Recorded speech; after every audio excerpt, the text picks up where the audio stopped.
Brothers on the wheels, welcome back sa ating short moto stop. Today's episode, mag-unbox tayo ulit ng helmet ng Zebra Philippines. Nakabot na nga. Uy, sandali, dahan-dahan lang. Abot mo ng maayos bago to Well anyway mga brothers, buti hindi na bagsak. At ang ganda ng box niya. Nakaka-good vibes ang tignan, and also yung color talagang sporty, since ang helmet na ito mga brothers is sporty helmet o modern helmet. Para naman pagka nagre-review tayo ng scooter, underbone, and sports bike, bumagay naman tayo dun sa motor. Kasi itong nabili ko ng una, classic style. Mostly gagamitin natin ito pagka mga classic motorcycle ang ating test ride, no? Anyway, buksan na natin siya para makita natin kung ano ang meron dito. Bango, may bago. Alright. So, meron pala siyang freebies, no? Sa nasa description kasi niya, is a single lens niya. Pero yung Zebra Philippines, nagpadala pa sila ng extra lens. So, maraming salamat Zebra Philippines, no? Nagpadala pa kayo ng free lens na clear, which is ito talaga yung gagamitin ko.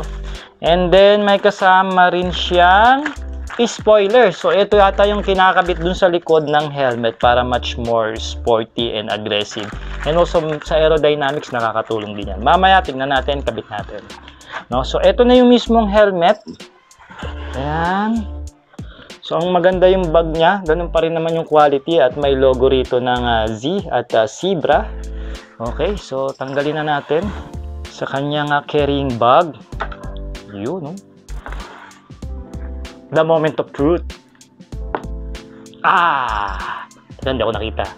Palagay nyo mga brothers. Ganda ba? So, matte black ang finish nito. Check muna natin yung helmet, no? So, maganda yung shell niya. I can tell makapal yung pagkakagawa. At pansin ko, may kagaangan siya. Which is good thing na hindi ka ganun mapapagod. Lalo na pagka sa long ride. Ito kasing Zebra Classic, may kabigatan I think ito mababa ito ng around siguro 500 grams, mga ganon. Maganda yung build niya. Nagustuhan ko yung edges dito, no? Yung sharpness niya, no? Maganda yung pagka-curve niya. At yung visor na kasama niya dito is smoke black. Ayan, and also may features nga pala yung helmet na quick release. So ito po yan sa strap. So madali nyo siyang mai-release, madali nyo rin siyang mai-engage kung gusto nyo na siyang isara. And also, meron siyang anti-scratch dito sa kanyang lens, which is good thing, no? Hindi basta magagasgasan ng ating lente. And also, meron siyang visor lock. So, ano ba yun? Tingnan natin. Ito. May lock siya, no? Ayun, no? Hindi kumpara dito sa classic, wala siyang lock. Ito, meron siyang lock dito sa visor niya. No? So, maganda to pagka nag-high speed ka, hindi basta-basta bubukas yung iyong visor para ikaw mapuwing. Ayan. And also, meron siyang air ventilation dito mga brothers sa taas. Tatlo yan. Buksan na natin. O, di ba? Sa gitna at itong nasa kanan. And then, meron din siya rito air ventilation sa pinaka-chin. Nakabukas na. So, pwede nyo rin isara kung gusto nyo. Pero ako mas prefer ko nakabukas para at least nakakasingaw. At saka may pumapasok na hangin. Alright? So, tanggalin na natin yung kanyang plastic dito sa lens. Hirap matanggal. Walang kuko. Kakagupit ko lang. Ayan diba?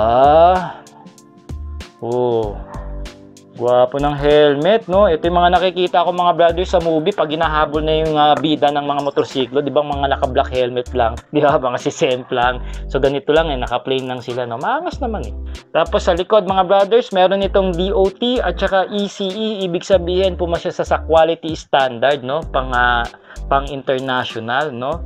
And certified product safety. So, yun ang dyan. Ito yung importante.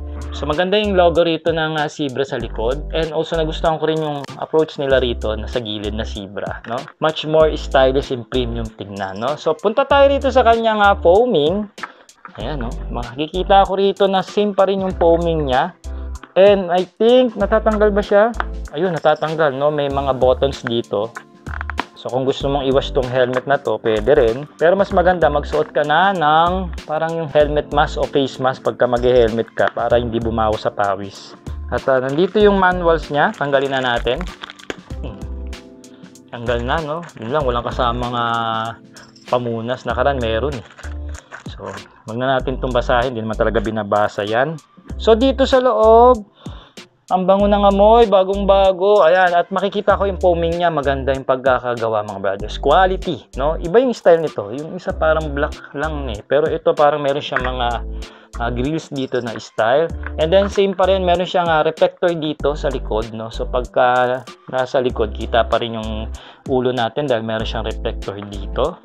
So, ngayon, suotin na natin para magkaalamanan. Para masikip pa. Pero subukan natin. Medium to eh. Medium naman ang size ng ulo ko eh.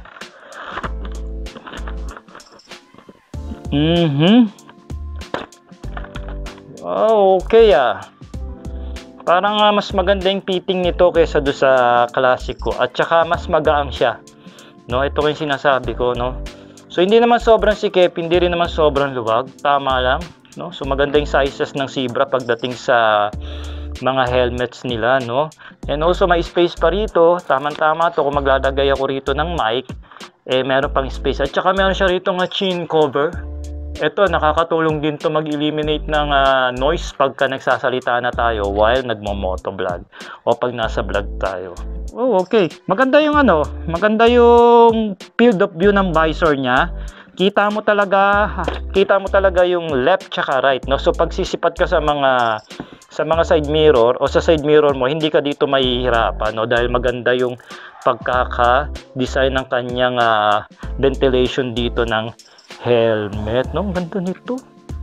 Lagi ko nga itong gagamitin pagka mag-long ride. So mga brothers, kung interested nga pala kayo sa helmet na ito, no? So nabili ko po ito sa Lazada. Nandiyan na po yung link sa description ng video, mga brothers. Make sure lang po na meron kayong Lazada apps. At alam nyo, mga brothers, kung magkano ko lang ito nabili.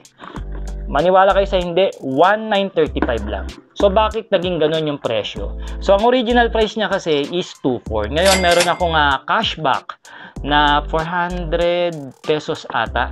At meron akong free shipping, no? Meron silang free shipping itong Zebra Helmet Philippines. Kaya nakuha ko lang siya ng 1,935. So napakasulit, di ba? Imagine yung ganitong quality, tsaka style ng helmet is sa papalo ito ng mga 3,000 pataas. Pero sa Zebra, makukuha nyo lang siya ng 2,400. Tapos, depende pa yan sa inyong cashback, no, sa Lazada. So, makakalas pa kayo ng mas malaki, no. Ganda niya. Meron pa siya nga pala dito nga parang pinaka, guard, no, sa ilong, no. At saka, syempre, hindi yan basta-basta papasok yung hangin dyan, lalo na pagka nagsasalita ka na while nagbablog. Alright. So mga brothers, sa kulay nga pala, ito, marami-rami pala siyang kulay. So meron siyang gloss white, gloss black, ito yung matte black na pinili ko. Then meron siyang blue, matte blue, gray, matte gray, purple, and matte purple. Ayan, sa mga pambabae.